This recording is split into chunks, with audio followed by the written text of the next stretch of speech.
Hello friend, this is Shraddha Srivastava. Welcome to our YouTube channel smart Educom. आज जो हम बात करने वाले हैं वीडियो में वो है केवीएस पीआरटी की एग्ज़ाम्स जो होते हैं उसकी क्या क्वालिफ़िकेशन होती है, एज लिमिट क्या होती है, स्ट्रैटेजी हम क्या बना सकते हैं उस एग्ज़ाम को क्रैक करने के लिए।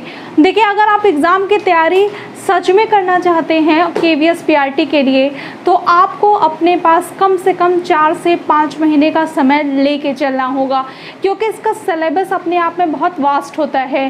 कहते हैं लोग कि अरे पीआरटी तो है, जब से ये हो गया है कि बीएड वाले भी पीआरटी दे सकते हैं, तब से लोग ये सोचते हैं कि चलो बीएड है तो ये भी भर दे वो भी भर दे। लेकिन अब आपको पता होगा कि केंद्रीय विद्यालय में एक रूल है कि अगर आपने पीआरटी के लिए अप्लाई किया है तो टीजीटी के लिए अप्लाई नहीं कर सकते हैं।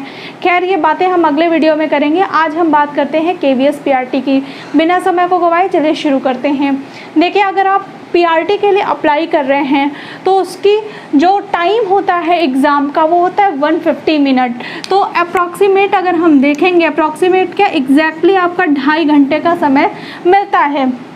क्वेश्चंस आपके होते हैं 150 नंबर के और नंबर आपके हर क्वेश्चन के लिए 1 नंबर होता है। नेगेटिव मार्किंग नहीं होती है। अच्छी बात ये होती है। क्वालिफिकेशन की अगर हम बात करें तो अगर आपने डाइट किया है, बीटीसी किया है, बीएड किया है प्लस सीटेट किया है तो आप क्या कर सकते हैं, इस एग्ज़ाम में पार्टिसिपेट करने के लिए एलिजिबल माने जाएंगे। अब बात करें सीटेट, अगर हम बात कर रहे हैं तो देखिए, पीआरटी के लिए अगर आप अप्लाई कर रहे हैं तो सीटेट आपको 1 to 5 लेवल का, प्राइमरी लेवल का क्वालिफाई होना मैंडेटरी होता है। अब देखिए, आप अगर एज लिमिट की बात करें तो मैक्सिमम एज होती है इसकी 30 इयर्स जनरल के लिए।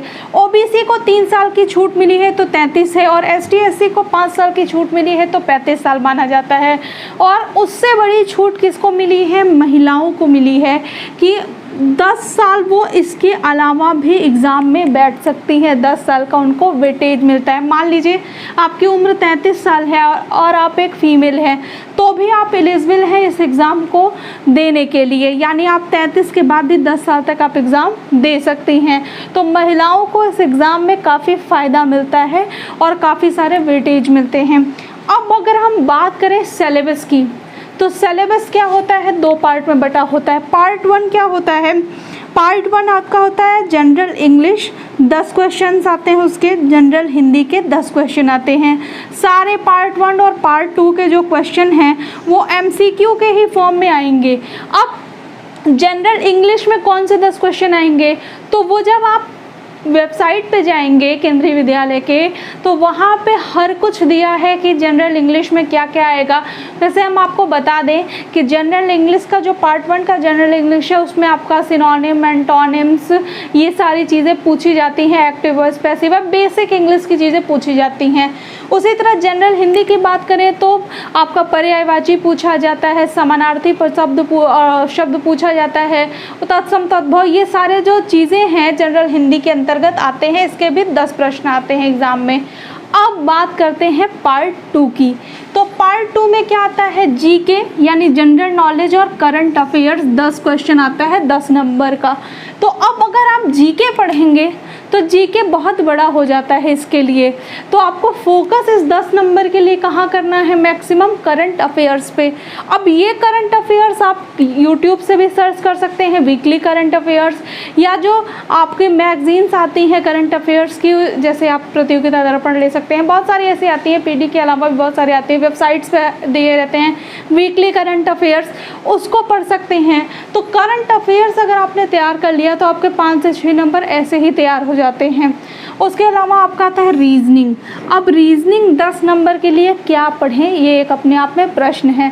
तो रीजनिंग पढ़ने के लिए सबसे अच्छा तरीका है कि आप प्रीवियस ईयर क्वेश्चन पेपर उठाइए और देखिए कि किस पोर्शन से अधिक क्वेश्चन आया है, वो पोर्शन आप कवर कर लीजिए। अगर हम आपसे कहें कि पूरा सिलेबस ख़त्म करिए 10 नंबर के लिए तो ये बेवकूफ़ी होगी, क्योंकि सारा समय आप वहीं देंगे। तो रीजनिंग के लिए आप क्या कर सकते हैं, रीजनिंग के लिए आप प्रीवियस ईयर पेपर ले सकते हैं और वहाँ से आप देख सकते हैं कि मैक्सिमम किस पोर्शन से क्वेश्चन पूछे हैं। वैसे पजल्स के क्वेश्चन, कोडिंग, डिकोडिंग, कैलेंडर और जो है टाइम एंड डिस्टेंस, ये सारे जो डायरेक्शन से रिलेटेड क्वेश्चन, ये जो टॉपिक्स होते हैं इससे क्वेश्चन पूछे जाते हैं। उसके अलावा आपका आता है कंप्यूटर लिटरेसी। ये देखिए, आप अरिहंत की किताब, उपकार की किताब से भी पढ़ सकते हैं। बेसिक कंप्यूटर के क्वेश्चन पूछे जाते हैं। और कहीं अगर किसी किताब से नहीं पढ़ना है तो आप प्रीवियस ईयर पेपर उठाइए, जितने क्वेश्चन हैं उसको देख लीजिए। रिपीट क्वेश्चन आपको बहुत मिल जाएंगे और आप उसमें से ही बहुत सारे क्वेश्चन तैयार कर सकते हैं। तो आपको कहीं किसी कोचिंग में एडमिशन लेने की, paid class, non paid class करने की ज़रूरत नहीं पड़ेगी इसके लिए। इसके अलावा पेडागॉगी, ये आपका ज़रूरी पोर्शन आता है 20 नंबर का। अब कहने को इसमें सिलेबस में अगर आप देखें तो बहुत सारा पोर्शन दिया है। तो पेडागॉगी और इसकी पेडागॉगी और सीटेट की पेडागॉगी में बेसिक डिफरेंस है क्वेश्चन के पूछने का पैटर्न, और सिलेबस सेम टू सेम आपको मिलेगा, चाहे आप टैली करके देख सकते हैं। तो पेडागॉगी पढ़ने के लिए सबसे अच्छा है कि आप अगर हमारी प्लेलिस्ट उठाएं तो उसमें सारे पेडागॉगी के वीडियोज़ आपको मिल जाएंगे जो इस एग्ज़ाम में पूछे जाते हैं। उसके अलावा आप यूट्यूब पे कहीं से भी सर्च करेंगे तो वीडियोस मिल जाएंगे। उसके लिए आपको किसी कोचिंग में एडमिशन लेने की ज़रूरत बिल्कुल नहीं है। ये जो पोर्शन है ये थोड़ा ज़्यादा पढ़ना पड़ेगा आपको, क्योंकि आपने पहले नहीं पढ़ा होगा। अगर सीटेट में आपने कायदे से पढ़ा होगा तो उतना ही अगर आप अपनी नोट से पढ़ लेंगे तो भी सफिशिएंट होगा, और अदरवाइज़ आप अरिहंत इसमें भी प्रेफर कर सकते हैं। उसके अलावा आपका आता है 80 नंबर का सब्जेक्ट कंसर्न। ये अलग से 80 नंबर का आता है। इसके अंदर जो ऊपर आपने पढ़ा है ना, इससे रिलेटेड वो उतने ही सब्जेक्ट का मिक्सचर कह लीजिए होता है जो 80 नंबर का पूछा जाता है। इसमें कोर लैंग्वेज इंग्लिश और हिंदी पूछे जाते हैं। अब आप कहेंगे पार्ट 1 में भी इंग्लिश और हिंदी पूछा जाता है, तो दोनों में थोड़ा सा डिफरेंस ये होता है कि यहाँ जो सिलेबस है इसका कोर लैंग्वेज इंग्लिश और हिंदी का, इसमें मेथड ऑफ टीचिंग और पेडागॉगी भी इंक्लूड हो जाती है हिंदी और इंग्लिश की, साथ ही कुछ पैसेज आ जाते हैं। तो इनके और इनके सिलेबस में बस थोड़ा सा बेसिक डिफरेंस है। अब जनरल साइंस की अगर बात करें तो फिजिक्स, केमिस्ट्री, बायोलॉजी तीनों को टच करता है। अब अगर हम आपको एक आसान चीज़ बताएं वो ये है कि अगर सब्जेक्ट कंसर्न की बात करें तो जितने भी यहाँ पे सब्जेक्ट आपको दिखाई दे रहे हैं सारा आपका NCERT 6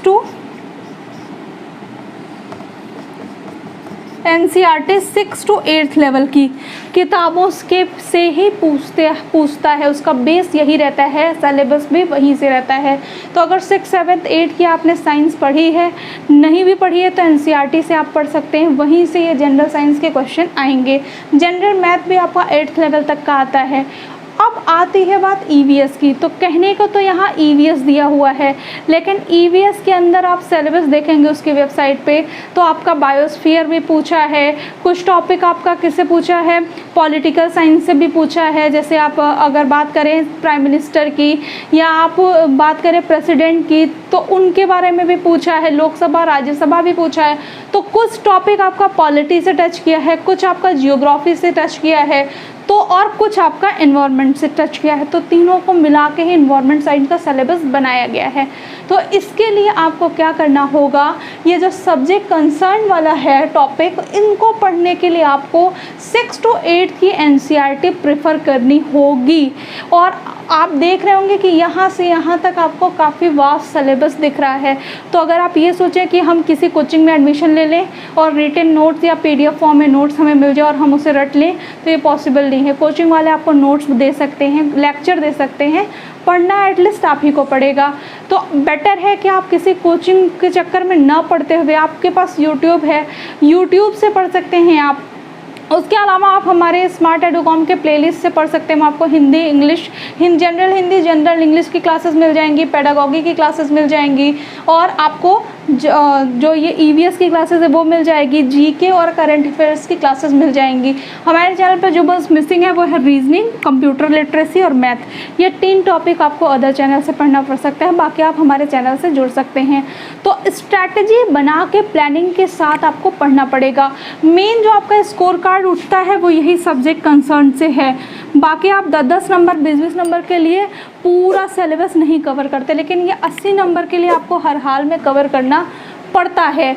अब 150 नंबर में से आपको कम से कम 100 से 110 नंबर अच्छे स्कोर कार्ड लाने के लिए ज़रूरी होते हैं।